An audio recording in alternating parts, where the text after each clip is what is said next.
चलो अपन रिवाइज करते हैं। एसेट 200, ठीक है। एसेट 200 क्या है sir? Asset 200 sir double O है, एक मतलब एक हो मतलब ओवरऑल, दूसरा हो क्या है sir? Objective. Sir overall objective किसका? Independent auditor. ऑडिटर कैसा होना चाहिए? इंडिपेंडेंट। तो overall objective of the independent audit, और वो ऑडिटर आके क्या करेगा सर? कंडक्ट करेगा ऑडिट किसके हिसाब से? एसएस के हिसाब से, स्टैंडर्ड ऑडिटिंग के हिसाब से।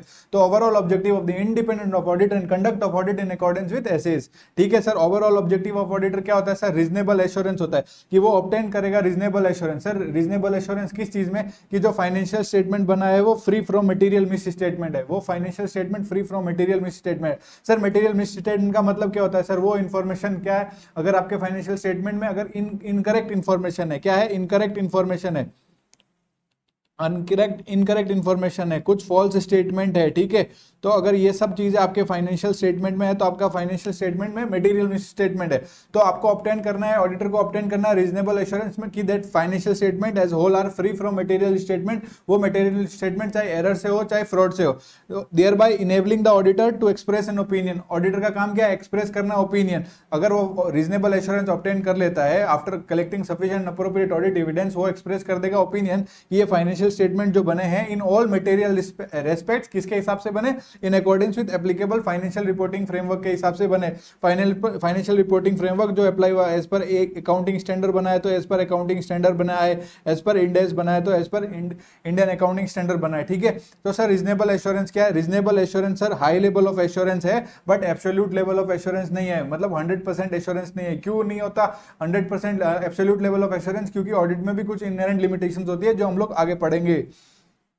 सर प्रोफेशनल स्केपिटिज्म क्या होता है सर? एक एटीट्यूड जो क्वेश्चनिंग माइंड हो, सवाल पूछने वाला हो, अलर्ट रहे ऐसे कंडीशन, ऐसे अगर ऐसी कंडीशन उसको इंडिकेट हो रही है जिसको उसको लगता है कि कोई पॉसिबल मिस स्टेटमेंट हो सकती है, चाहे वो पॉसिबल मिस स्टेटमेंट किससे हो? एरर से हो या फ्रॉड से हो। तो और प्रोफेशनल स्केपिटिज्म में ऑडिट एविडेंस जो उसको मिलता है उसको क्रिटिकली असेसमेंट करेगा, critical assessment of audit evidence. Professional scepticism में बीइंग अलर्ट मतलब क्या सर? कि फॉर एग्जांपल किन किन चीजों के लिए? कि अगर एक ऑडिट एविडेंस उसको मिला दूसरा से अगर वो कॉन्ट्राडिक्ट कर रहा है, क्या देखो एक ऑडिट एविडेंस जो उसे मिला क्या वो उसे कॉन्ट्राडिक्ट कर रहा है, मतलब उससे के अगेंस्ट है, मतलब वो चीजें सेम उसको और दोनों एक ही चीज के ऊपर अगर दो बार वो ऑडिट एविडेंस परफॉर्म कर रहा है। मैं एग्जांपल देता हूं आपको अच्छे से समझ में आएगा।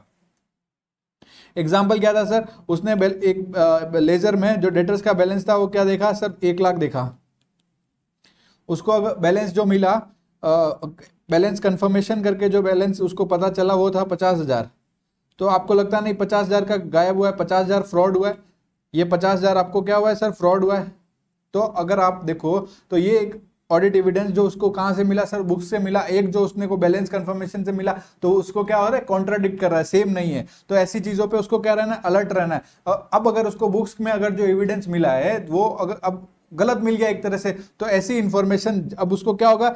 डॉक्यूमेंट्स की रिलायबिलिटी पे डाउट होगा। तो आपको ऐसे इंफॉर्मेशन, ऐसे एविडेंस से भी आपको क्या रहना है? अलर्ट रहना है कि अगर आपको ऐसी इंफॉर्मेशन मिले जिससे क्वेश्चन हो किस चीज की? रिलायबिलिटी ऑफ डॉक्यूमेंट्स पे सवाल उठे, या फिर जो रेस्पॉन्सेज मैनेजमेंट दिए उस पे आपको सवाल उठे, और ऐसे कंडीशंस में भी आपको अलर्ट रहना है जो इंडिकेट करे पॉसिबल फ्रॉड। जैसे इसमें 50,000 का पॉसिबल फ्रॉड इंडिकेट हुआ है। एक ही एग्जाम्पल में तीनों पॉइंट कवर किए थे मैंने।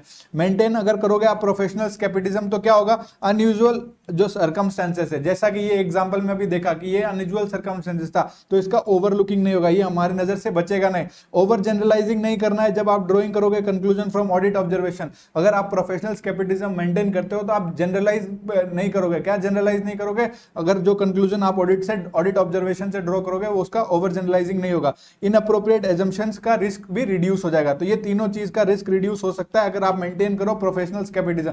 प्रोफेशनल जजमेंट जो सीपीटी से लेके बचपन से लेके सीए फाइनल के बाद में मतलब सीए बनने तक आपने जितना भी रिलेवेंट ट्रेनिंग नॉलेज एक्सपीरियंस अभी तक प्राप्त किया उन सबका एप्लीकेशन। तो application of relevant training knowledge experience with in the context provided by auditing से मिला, अकाउंटिंग में मिला और एथिकल स्टैंडर्ड्स में मिला, उनको आप अप्लाई करो, एप्लीकेशन करो और क्या करो सर? इन्फॉर्म डिसीजन लो, एक सही निर्णय लो।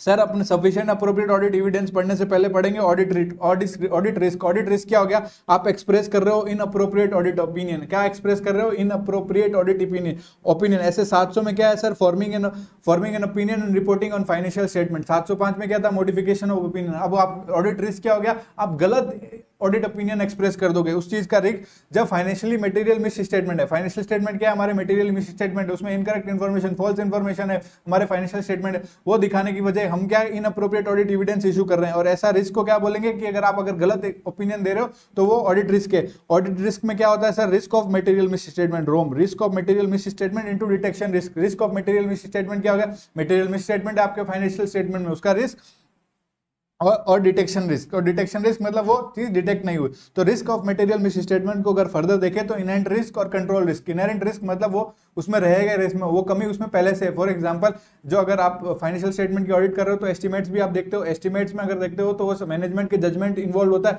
तो उसमें इनहेरेंट रिस्क है, वो 100% एक्यूरेट नहीं होगा। फॉर एग्जांपल अकाउंटिंग एस्टिमेट्स में आपने कैलकुलेट की यूजफुल लाइफ ऑफ एसेट, जरूरी थोड़ी है वो, अगर आपने कहा कि 7 साल यूजफुल लाइफ है तो वो 7 साल भी चलेगी, वो 8 साल भी चल सकती है। अगर आपने कैलकुलेट किया कि ये प्रोविजन होगा, वो जरूरी थोड़ी है उतना एक्यूरेट प्रोविजन होगा, नहीं, वो इनहेरेंट रिस्क रहेगा, उसमें मटेरियल मिस स्टेटमेंट का इनहेरेंट रिस्क रहेगा, वो आप हटा नहीं सकते।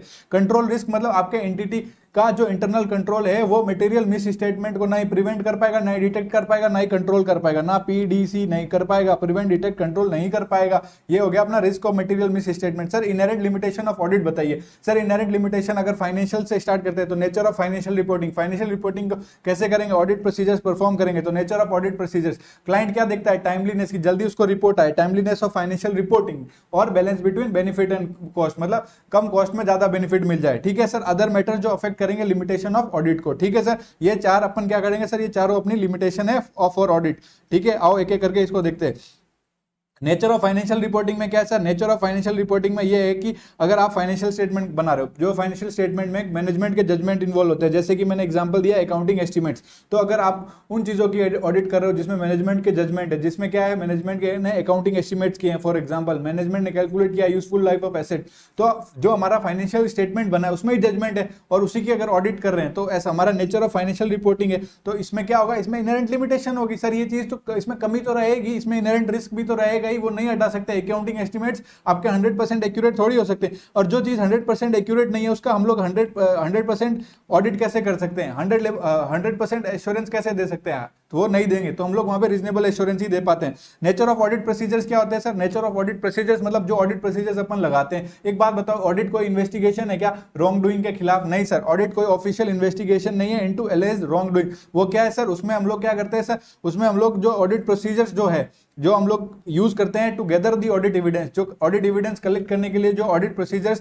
हम लोग यूज करते हैं वो इनइफेक्टिव हो सकते हैं किसके अगेंस्ट, फ्रॉड डिटेक्शन के लिए। भैया हम लोग को इन्वेस्टिगेशन तो कर नहीं रहे कि फटाक से फ्रॉड डिटेक्ट कर लेंगे, हमारे पास इतना पावर भी नहीं है। हम लोग क्या वहां जाके इंक्वायरी इंस्पेक्शन ऐसा चालू तो नहीं कर देते, रेड तो मारते नहीं, हम तो ऑडिट करते हैं, डॉक्यूमेंट्स मांगते हैं, चेक करते हैं। तो ऑडिट प्रोसीजर जो हम लोग डिजाइन करते हैं वो टुगेदर ऑडिट एविडेंस होता है, ना कि क्या सर वो इनइफेक्टिव हो जाएंगे, वो इनइफेक्टिव हो जाएंगे अगर हम लोग फ्रॉड डिटेक्शन करेंगे। वो फ्रॉड डिटेक्शन के लिए बने ही नहीं है, ये तो ऑडिट है सर, टू एक्सप्रेस की financial statement are free from material statement, इतना पावर नहीं है, इतनी इन्वेस्टिगेशन नहीं है।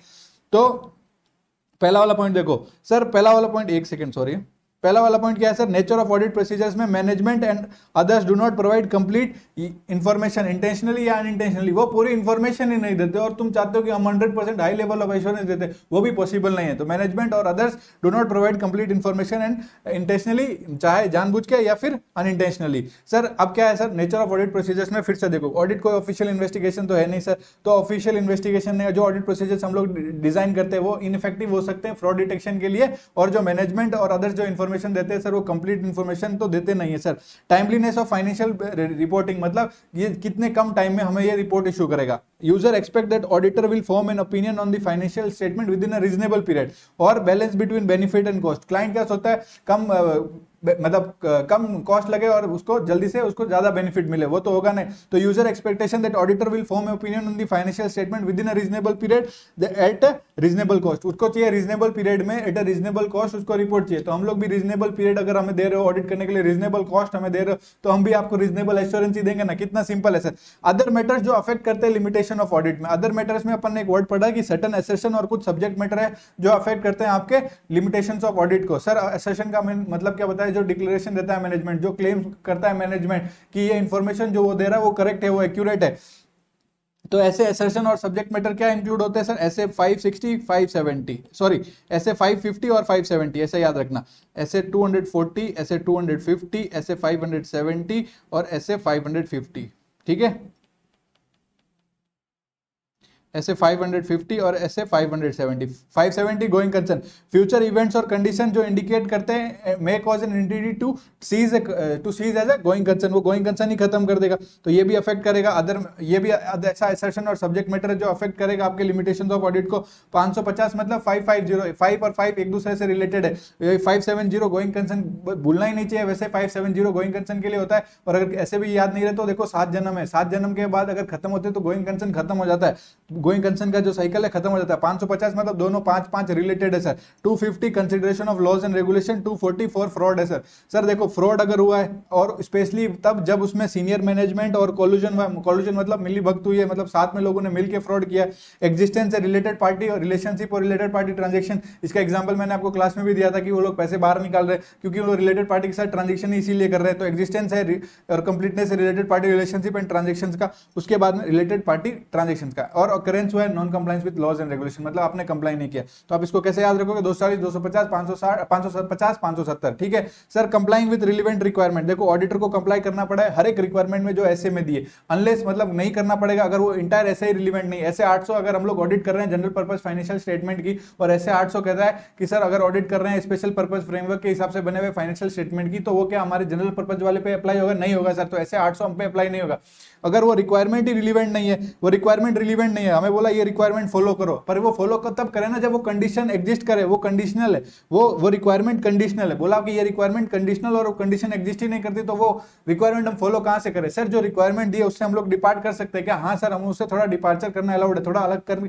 उससे हटके कर सकते हैं क्या? हाँ सर, उसके अलग से हटके कर सकते हैं, पर आपको परफॉर्म करना पड़ेगा अल्टरनेटिव, मतलब उसके अल्टरनेटिव ऑप्शंस, मतलब जो अल्टरनेटिव ऑडिट प्रोसीजर्स है उसके हिसाब से आपको उस रिक्वायरमेंट का जो एम है ना वो तो आपको अचीव करना ही पड़ेगा। ये ऐसे 200 आपका खत्म। तो प्लीज इसमें अगर आपको कोई डाउट हो तो मुझे बता दो, ठीक है? आपका ऐसे 200 खत्म।